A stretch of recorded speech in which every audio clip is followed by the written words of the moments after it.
Like, how did you end up getting into your deal with Breakbeat? I met my old business partner. He's threatening to sue me, so I don't know if I can say his name or not, but it's my story. I met Dave Mays. Dave Mays is the owner of the legendary Source magazine. Dave Mays lost the Source with like a $65 million deal. I looked at Dave Mays like an underdog. I had just stopped working at Mills for Game, and it's like, Mills for Game, people, being that Gil and Wallow never said nothing, they let people to assume. And then I never said nothing, so I let people to assume. So I've heard rumors from they stopped with me because I was on parole and I couldn't fly, to I was fucking Wallow and he got rid of me. Like, people was just saying anything. So it's like, at the end of the day, I appreciated that Dave was an underdog. I have vivid memories of the Source. I'm a huge rap fan. The fact that you're a part of the origins of DMX and Biggie Smalls, giving people 5 mics, unsigned hype, I know that stuff. So it's like, I was there, bro. So like, the Source Awards, it wouldn't be no BET Awards and all that shit, Hip Hop Awards, but the Source. So it's like, yeah, I knew all that. What I didn't know was his track record and how he worked. He lied to me and told me he was a fan of mine. In reality, the investor that put the bread up was a fan of mine. And that hurt my, a lot of it, finding out he would lie to me would hurt my feelings in a way, because I thought that we kind of connected, but he white. Ah. So when you ended up working with them, you did over 200 episodes. Why did you eventually move on? It was just long overdue. I couldn't grow there. It was a time in between that where the podcast just sucked for months. Nobody said nothing. My producer sucked. Like, it was just a shitty situation. Die Hard, Don't Go to Record fans that don't miss nothing I do, was really writing me like, are you okay? I did have a hard year, but I had no backing in podcasting. So I was just out here just trying to figure it out alone with a whole production team that was getting paid. It was sick. So, I rerouted some stuff in my life. I got Dave out of my life, thank God, because he was just a manipulative prick, like, at the end of the day. And it's like, it's so crazy, right? We had the contract, right? The contract was up. I really thought in my heart that he was going to offer me a number I couldn't refuse to stay, because, in my opinion, I'm all he had. And there's no slack to what he has now. My nigga Hit Me and Holla got a show. Go watch Hit Me and Holla show. I'm not a hater. Hit Me and his fiance Sin have a show. Go watch it. My nigga Chris, Trapping Anonymous show. Amazing show. They got a new show with Manny Fresh and Juvie. I don't know them. Watch it if you want. Either way, I'm not no hater, but that company would be amazing, and I built it. At the end of the day, nobody can take that from me. I built Breakbeat Media, brick by brick. Our followers used to match. If my YouTube had 10,000 followers, Breakbeat YouTube had 10,000 followers. They shot past me because I stopped working on YouTube, on my own stuff. At the end of the day, like, I built that motherfucker. We had Funny Marco, lost Funny Marco. We had Bubba Dub, lost Bubba Dub. Tried to get Just Hilarious, didn't get Just Hilarious because Funny Marco told Just Hilarious how up the deals was. Motherfucking, like, bro, we would have been on shit, but shit rolls downhill. We can't be this great company if the top is horrible. And the thing about him was, the most impossible thing to work with him, he had no accountability. And the thing about it is, I don't need you to apologize to me. I don't need you to, feel bad. I don't need to make fun of you or cut you out. I need you to recognize this mistake so you don't do it anymore. But if you don't even recognize your mistake, if you 60 plus pointing at everybody around you for why shit not working, what the fuck I'm gonna do?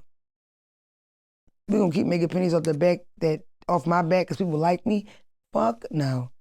Not with no white man. I had no business doing a deal with him that long, period. I didn't. Like, I never forget when my first couple episodes dropped and watching the comments, people saying, I don't give a Black Woman Podcast, all y'all should like it and repost it, whatever. It's a Black-owned podcast. And the next comment, no, it's not. Dave Mays, and it hurt me so bad because it was true. I didn't own it. That's why I never talked about owning it, because I was ashamed that a white person owned that shit. It was horrible. And he is a like polo sweatsuit, bust down chain, rolly, red face, hair slicked back. This nigga's a lame. Like, I really did that. But like, I had high hopes, and I thought that he did a lot of philanthropy. He does do stuff within the community. I don't know specifically, but it looks like it. It's like, I don't know. But yeah, like, it was a mistake, but it was a learning thing. I don't regret it. I don't think I would do any different. The deal was up. He tried to get me to sign a contract. I'm like, nah, bro, that shit. And the contract was so ass, I was shocked. Trying to bring him another one was even worse. I was shocked. Next time he bring his little gangster friend, like, he hang with a lot of like old vice lords and shit. He bring him to talk about me again. I'm like, bro, what y'all trying to intimidate me? Like, real shit. And instead of be real, is like, in that situation, I'm gonna always protect myself. Like y'all can't, like, it's on me. I don't even know what else way to say it, but it's like you trying to intimidate me into signing. It's crazy. But either way, we ended up in this place where it was like, we can go play for play. I'm gonna keep the podcast on your network until I'm ready to drop on mine. That way you still can make a little bit of money to the end, and I don't have a gap where my people don't know where I'm at. Agreed to that and all that. You know that nigga, and let me say this too. One of my biggest complaints about Breakbeat was he didn't watch my podcast. And the thing about it is, I know y'all think CEO, you think CEOs don't get in the product. No, companies that small, CEOs have to watch the product, right? And I knew he wouldn't watch it because I would throw jabs at him, like crack shots at him, and he wouldn't say nothing because he was very like soft like that, insecure. So if you were talking about people trying to be, he one of them, he walked past and y'all laughing at me, he one of them. So it's like, he would have caught them shots and said something. That's how I knew he didn't watch it. And I'm talking about after episode 20, stop watching it. Wow. Mind you, my pocket, I'm so glad that wow just pumped me. So boom, I'm talking about subscriptions. Now we selling shit. You still ain't watching, cool. I did Joey podcast in 2023, just for the love of it. Never seen it, didn't give a fuck, whatever. I told him early in the year, yo, I'm gonna do Joey Pod, I'm gonna do this, I'm gonna do that. He like, yo, you gonna do what? Like, cause I'm gonna keep doing what I'm doing for the week or the month. Also, I'm gonna do Joey Pod, and then I'm gonna do this. Why you doing Joey Pod again? I was like, what? He's like, nah, you did it already. I'm just curious, why, like, what's the point of doing it again? I said, oh, you thought I asked you, can I do it? Just like that, like, nigga, stop playing with me, bitch. So anyway, like he jealous of me, period. I remember he told me that the numbers is inflated, they're not real. Like, nigga, what? Like, do you know who that is, Pod God? Like, are you cool? He said Joe's numbers were Yeah, inflated? he's a fucking hater, bro, and this is the thing. I'm like, really, spit it out. I do Joey Pod in 2023. I did it in the beginning of 2025. Now we talking about me really signing the deal. Joey wanted to sign me for a minute. Joey didn't want nothing to do with that nigga. You understand? Or any nigga for that matter, right? Because contracts get sticky like that.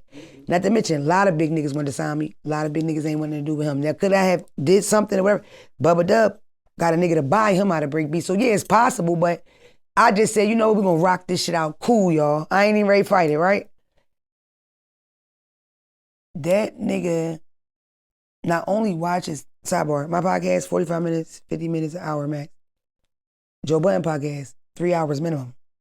Not only does that nigga watch every podcast of Joe's, he subscribes and pays for it. Bro, I got a text mid-show, like while I'm on Joe's show, like, yo, we stopping for all further production and Don't Call Me White Girl podcast on Breakbeat, and tell them on the show here from my lawyers for some stuff she said on Joe Budden. So not only are you watching it dick hard or soft or whatever kinky shit you got going on over there, but you getting offended to the point you calling the lawyer to sue a comic? Bad, like you're a fucking cornball. But at the end of the day, it's jealousy. The best producer I've ever had in my life, Dre Smith, he jealous of him. Treated him like shit. He worked for us. He was our producer of our media company, and he would go as far as putting the money up for us. When have you ever heard of that? A production on that. Not an EP, a production. You feel me? And the crazy thing about it is, that's all he wanted was a title. And you know what I mean? Like, he just treated him like shit till he had to leave. People ask, what happened to Dre? What happened to Dre? That's what happened to Dre, y'all. I know my cousin's like, this bitch giving it up on this joint. What's the case? But that's what happened. So at the end of the day, it's like, it's black excellence. You don't like it. And I want to say this, and I'm done with the topic. Beware of the liberal white man.